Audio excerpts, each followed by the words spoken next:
ny kilonga mpianatra mipetraka amin'ny tany sa misy tablaba le mandeha ambany vosa ianao Abrahama zao de mitondra vorosagony gony pekany kilonga lefa miana saby mitondra gony tsiraidraiky hipetrahany de manao an'io mosalan'zao ro taony manora tadiko tsara za moa nianatra tamin'ny EPP nianatra tamin'ny CG nianatra tamin'ny lycée mpanjaka fa zaho mbola sa nipetraka amin'ny tany zany zay nianarako nianatra tamin'ny EPP nianatra tamin'ny CG nipetraka tamin'ny tablaba zany hoe raha milafin'izay zany tena misy fihemorana teto Madagasikara misy fiangarana zany amin'ny zanaky ny samy malagasy fa misy fiangarana koa amin'ny samy mpiasa-mpanjakana de ny mpampianatra aloha tena mampalahelo anahy raha misy olo very hiasiny amin'ny ty tany ty de ny mpampianatra. Ny vahiny tao amin'ny télévision TV Plus Madagasikara i Petra Kotiniena solombavam-bahoaka voafidy tao Kalamavony lany tamin'ny anarany tsy miankina no nafantarany maro azy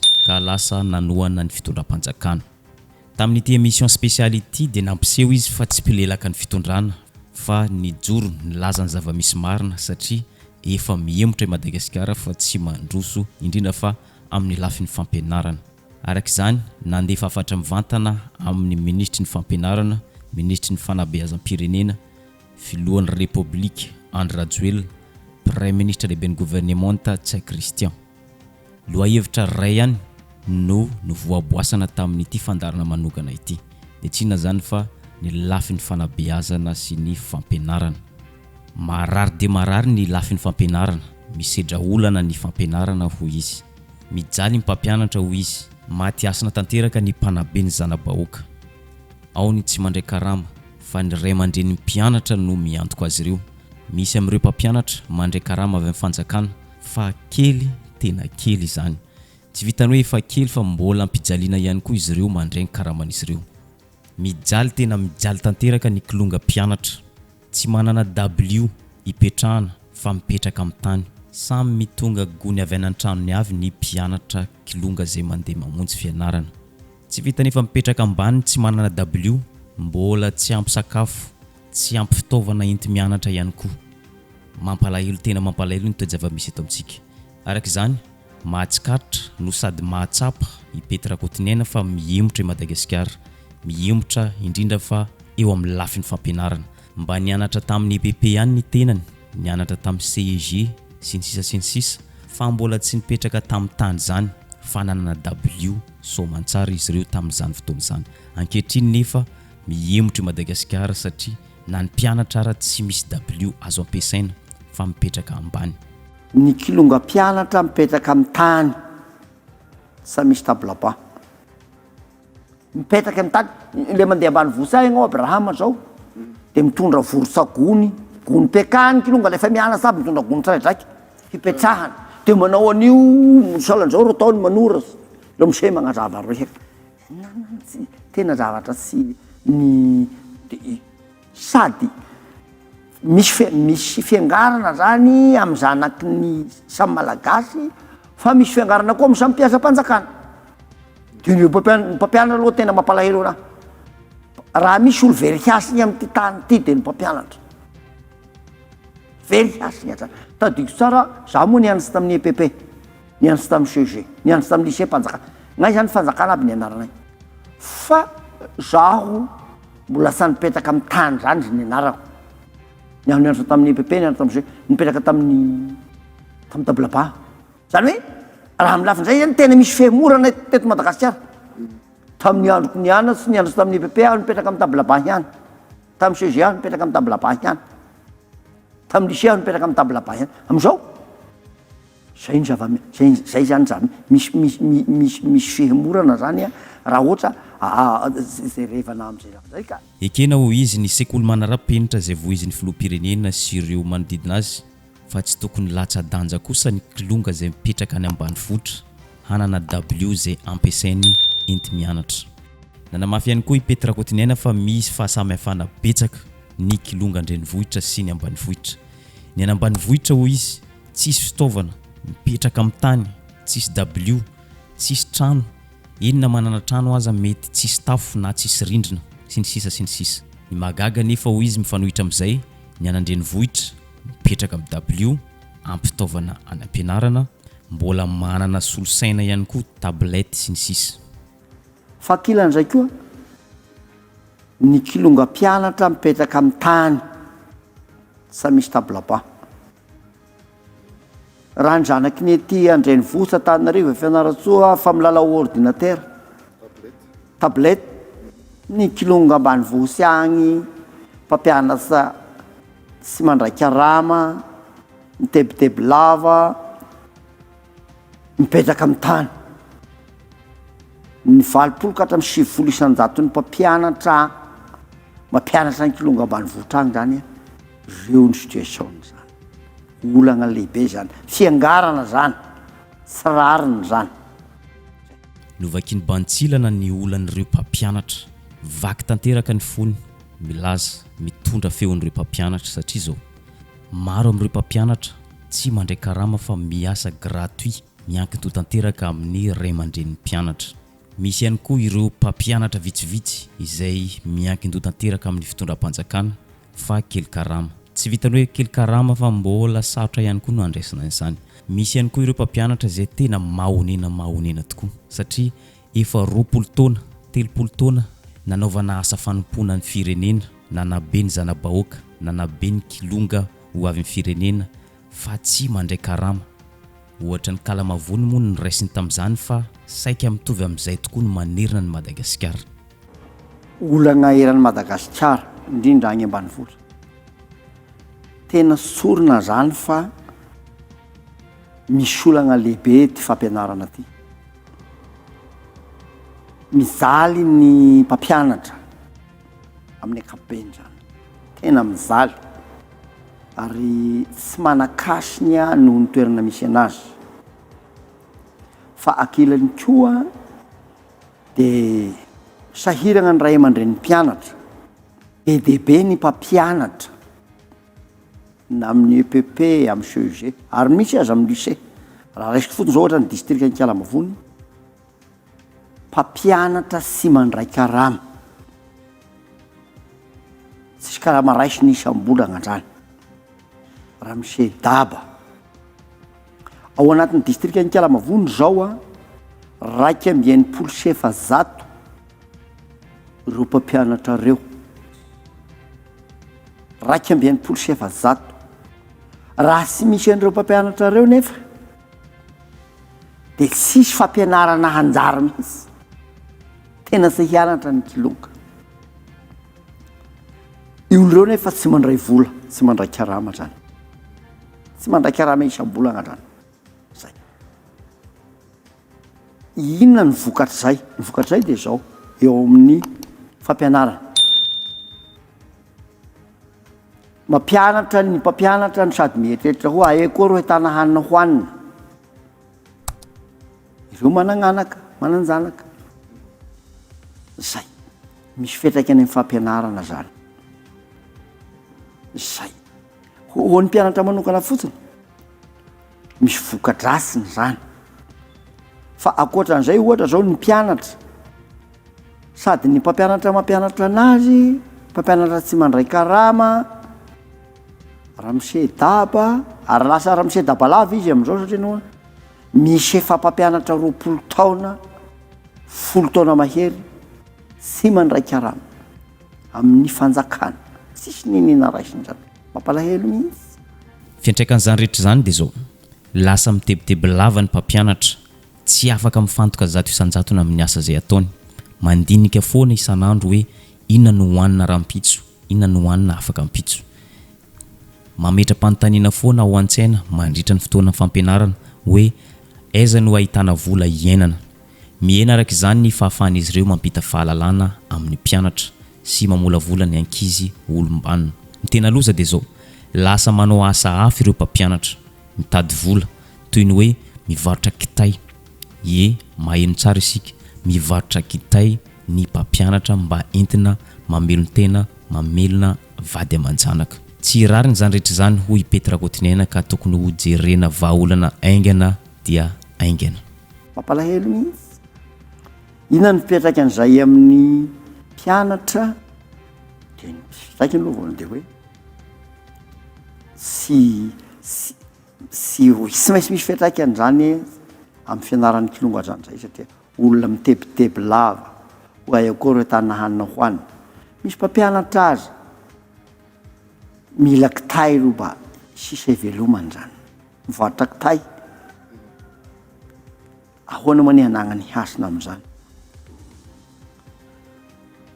zay no efa iaingan'ny kilonga zany mpampianatra manana sy mandray vola zay reo mpampianatra reo a dia be dehibe ny maty na mandeha misotro ronono amin'izy io situation io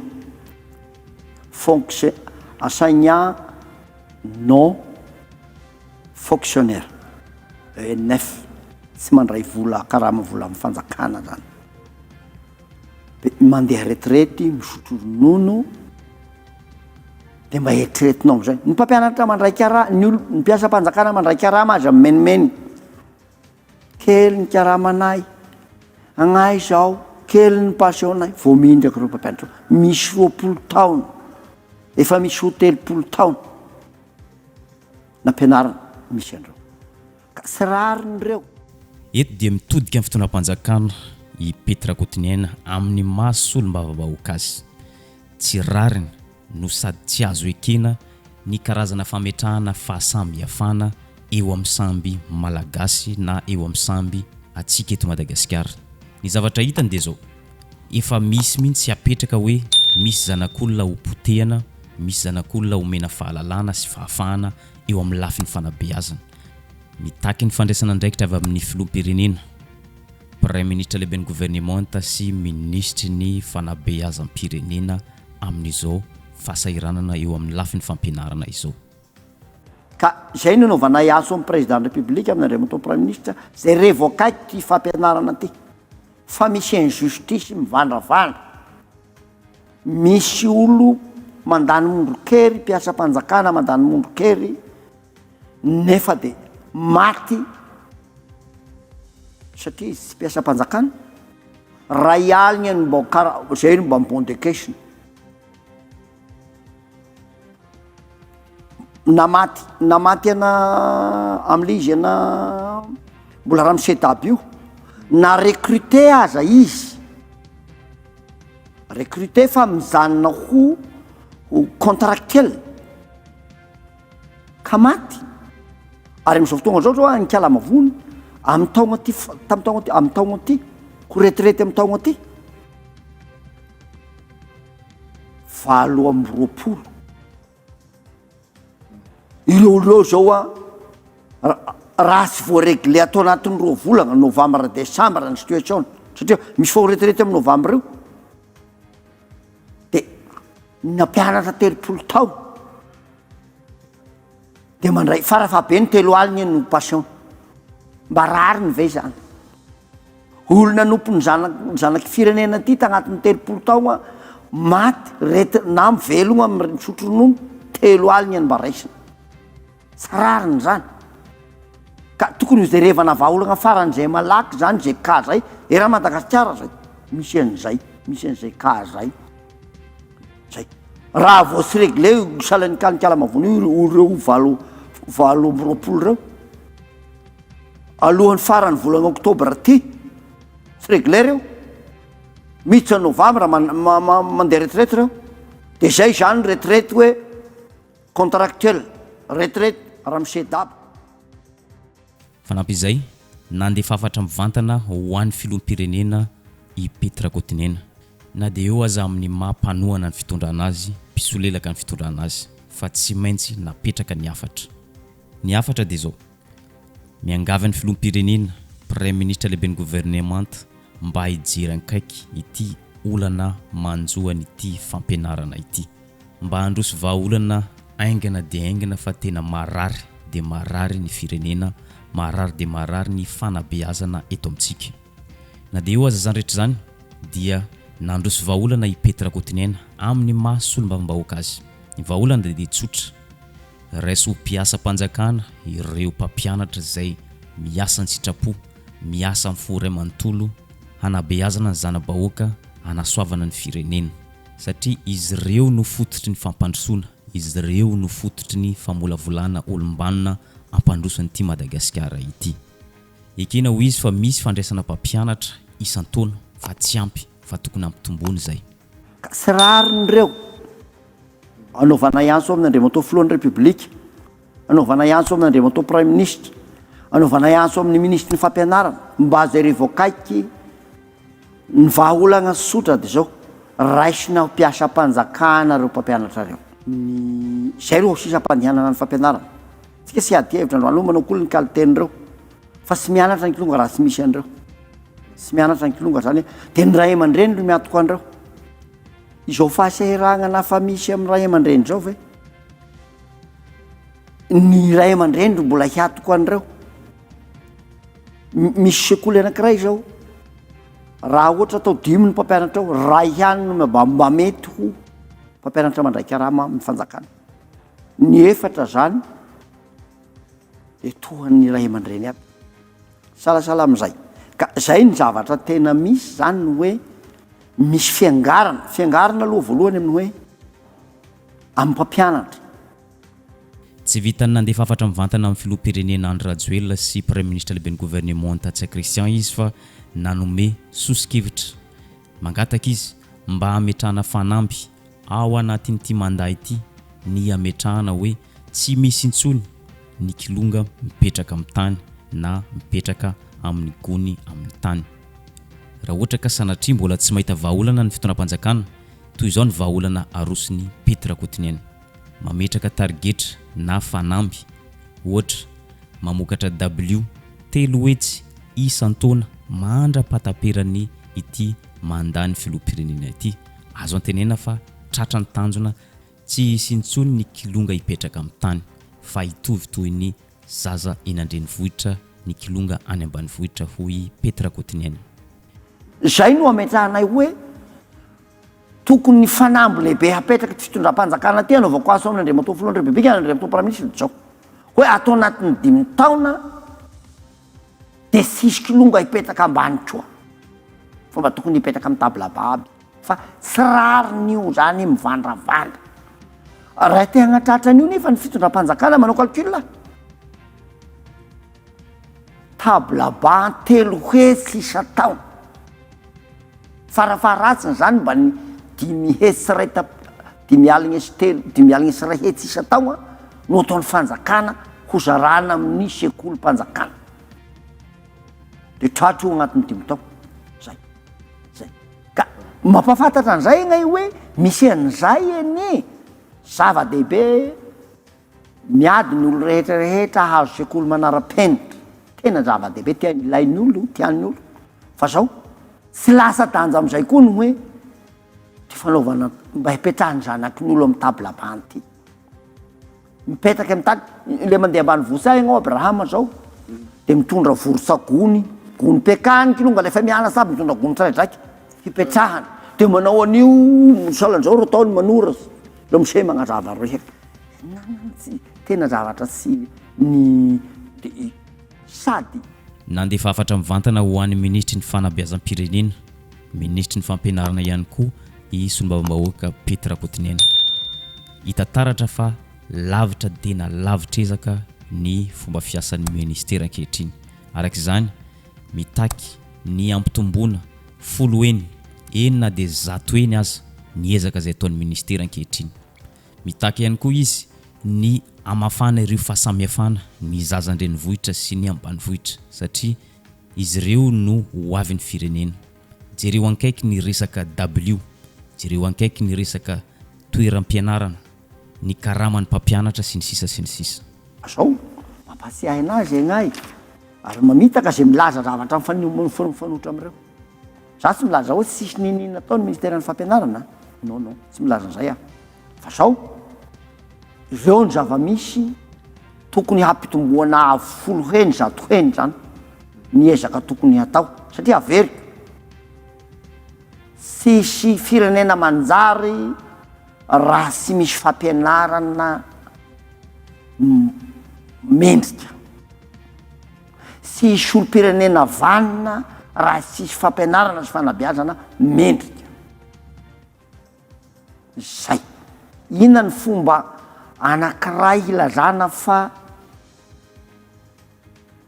tokony hitovy ny zoananany rehetrarehetra de fampianarana ty fampianarana ty kanefa raha ny zava-misy zanaky ny olo zany efa verina hoe reto zaza fa tonga de hopotika sa ho lasa lavitra zay tsy ekena zay tena tsy ekena zay ary zay ny pasahivana ny ministèren'ny fampianarana pasahivana ny fanjakana eto hoe misezaka be de be tokony atao mikasika an'io tsy voateniko lava be teo mikasika ny tablaba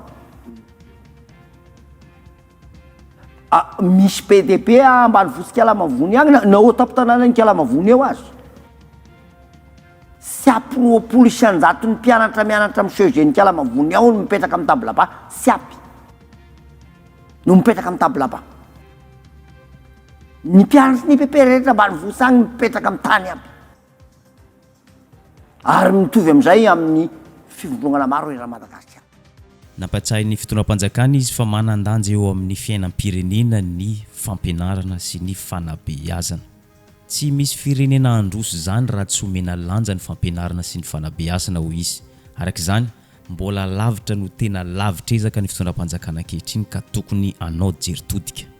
Ny zava-misy aloha fantatsika tokoa voamarina eran-tany teto ambony-tany fa tsy misy firenena handroso raha sy mandroso ny fampianarana sy ny fanabeazana. Voamarina tsy azo elana zany. Ka anisan'ny zavatra iray tokony hatao hanananjaro toerana tena lehibe amin'ny fiainan'ny firenena ny fampianarana sy ny fanabeazana zany. Raha ny zava-misy anefa de mbola be ny ezaka atao amin'izy ty. Inona moa ny zava-misy? Hoe misy ny fiangarana. Fanampizay, ekena ho izy fa misy fampidirana mpampianatra isan-taona fa tsy ampy. Iray alina fotsiny isan-taona manerana Madagasikara. Vokatr'izay, ohatra ao Kalamavony ho izy, ray amin'ireo mpampianatra 20 ihany ao anatin'ny sekoly iray EPP ohatra no mpiasa-panjakana mandray fanampiana avy amin'ny fanjakana. Ka ny sisan'izay dia miankin-doha tanteraka amin'ny vary omeny mpianatra na fitaovana omeny mpianatra entin'izy ireo mivelona amin'ny fiainana andavanandro. Fa ireo mpampianatra ho izy noho ny fitiavana zana-bahoaka, fitiavana ny anompo firenena dia manao tokoa izy ireo amin'ny asany sitrapo. Ny tena zava-doza amin'ity zavatra ity dia zao, tsy vitany hoe efa manao asany sitrapo manasoa ny zana-bahoaka ny mpampianatra zay tsy ao anatin'ny mpiasa-panjakana fa mbola tsy ao anatin'ny base de données an'ny ministera ihany koa. Alohan'ny hamaleko anao ray alina isa-taona zany izy io amin'ny fampianarana. De zao aloha io raiky amby enimpolo sy efazato Kalamavony io ny ray sy roanjato amin'io 201 de mpampianatra mpampianatra ana ino moa le zana anazy ana bénévole. Ireo zany olo mbola sy tafiditra agnatin'ny base de données ny fampianarana mihitsy. Ireo nefa raha vao sy raisinareo de misy lycée voakasika an'izany, CEG voakasika an'izany, EPP voakasika an'izany. De tsy mianatra, sy tena vao maika zarizary ny fampianarana. Ka ireo olona reo aloha zay ny angatanay ministry ny fampianarana hoe ireo bénévole reo ho ampidirina ao amin'ny base de données ny ministère ny fampianarana. Ray zany zay. Le enimpolo sy roanjato zany reo zany mizara ndray. Misy am'ireo le mpampianatra zany non sub. Efa tafiditra agnatin'ny base de données zany reo. Fa ny apahany sy mbola mandray vola mihitsy. Mazava moa le ray sy roanjato reo de tsy mandray ninina mihitsy reo. Fa asan'ny Kristy zany ny ataony. Miasa ho an'ny madiniky reo olo reo. Fitiavana ny zana-bahoaka. Volontaire zany. Hitataratra tamin'ity fandarana ity fa tena malahelo vaky tanteraka ny fon'ity solombavambahoaka ity raha nitondra feon'ireo mpampianatra izay mitaraina amin'izao fijaliana izay mahazo azy ireo izao. Tsy nipetraka ho solombavambahoaka fotsiny izy fa nipetraka ho mpampahery.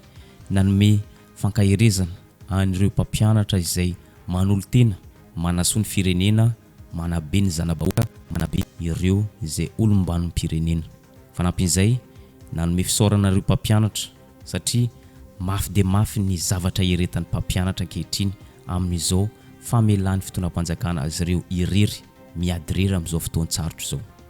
Nataony zany fisaorana zany satria ny mpampianatra rehetra manerina ny nosy dia mampiseho hatrany ny fitiavan'izy ireo ny fampianarana sy fanabeazana ny zanabahoaka izay ho avy ny firenena. Eto dia misaotra an'ireo mpampianatra reo a. Misy olona mpianatra roapolo taogno miaigna amin'izay io condition iaignany io, nefa noho ny fitiavany an'ny fampianarana, noho ny fitiavany an'ny zanabahoaka dia manao ny asany ireo mpampianatra reo. Ka miantso ny fitondram-panjakana sy Ankalamavony hany misy an'io fa presque eraky ny Madagasikara. Ahoana ny mba tokony izerevana vahaolana malaky ny handraisana mpiasa-panjakana an'ireo olo reo, satria tena mahakasika ny fiainan'ny firenena mihitsy, tsy rariny mihitsy, satria hisy zanaky ny olo zany hahazo fampianarana tsy zarizary eto, fa hisy zanaky ny olo hahazo fampianarana mendrika. Zavatra tsy ekena zany amin'ny fiainan'ny firenena. Izay zany ny zavatra tena misy dia tena misy zany. Ampahafantarina atsika ny hoe tsy rariny ireo zavatra misy. Na dia eo aza ny fijoroan'ny Petra Kotonena amin'ny masom-bahoaka azy nandefa afatra mivantana amin'ny filoham-pirenena, Premier Ministre, ny ministera isan-karazany dia nampatsavy ny mpanao gazety ihany fa olony volomboasary izy ary anisan'ny tompona andraikitra nametraka ny filoha Andry Rajoelina teo amin'ny toerana mahafiloham-pirenena azy. Ankehitriny hita taratra fa tsy mandroso vahaolana fa mitaraina mandroso olana misy eto amintsika. Ny aiky ity solombavambahoaka ity fa tompona andraikitra tamin'ny fametrahana ny filoha Andry Rajoelina teo amin'ny toerana mahafiloham-pirenena azy, fa kosa amin'ity émission spéciale ity dia mijoro amin'ny masolombavam-bahoaka azy izy, fa kosa mbola manohana ny filoha Andry Rajoelina araka ny nambarany. Na izany aty zany tiako antanina ny resaka politika satria ianareo anisany nanohana mafy nanao izay nampandaniana ny filoha Rajoelina. Eto ianao mitondra ny fitarainana ireo mpampianatra, mitondra ny olana ireo mpampianatra sy ny tontolo ny fampianarana ankapobeny. Nareo teo anivon'ny UPAR no nampandany ny fitondrana misy amin'izao fotoana izao. Andriamatoa Petra Kotonena, resaka politika no resahana, ohatrany lasa mitantara olana indray ianao fa tsy mandroso vahaolana araka ny nampanantenanareo. Zao za dia nampandany ny président de république Andry Rajoelina, ary aho anisan'ny olo mbola mpanohana anazy zao, fa anisan'ny heveriko toy ny asako rehefa nampandany anazy aho dia nandresy lahatra ny olo hoe reto ny zavatra hatao. Ka eto aho zany anotanenao an'izay ny zavatra teneniko mahakasika ny fampianarana ty dia toy ny fanohanako an'ny président de république. Sa mamitaka anazy aho ho président ny olo Ankalamavony, ny Cisco be dia be eto Madagasikara eto anie ny fidenao ny fianarasoa teneniko sao ny ry aignkilongana etoy. Fanontaniana tsara apetraka aty amin'ny farany dia zao, araka nefa novoizin'ny Petra Kotonena tamin'ity fandarana ity dia tsy androso mihitsy ny firenena anankiray raha tsy mandroso ny fampianarana. Iarahantsika mahalala moa fa ny filoham-pirenentsika dia tsy nahita fianarana ary tsy manana diplôma. Azo eritreretina ve androso ihany Madagasikara raha mbola filoha Andry Rajoelina eo amin'ny toerana? Apetraka ho antsika tsirairay zany fanontaniana zany, ary zay koa marina ny videontsika androany azadino misabone sy manisy izay man'ny videontsika amin'ny manaraka indray.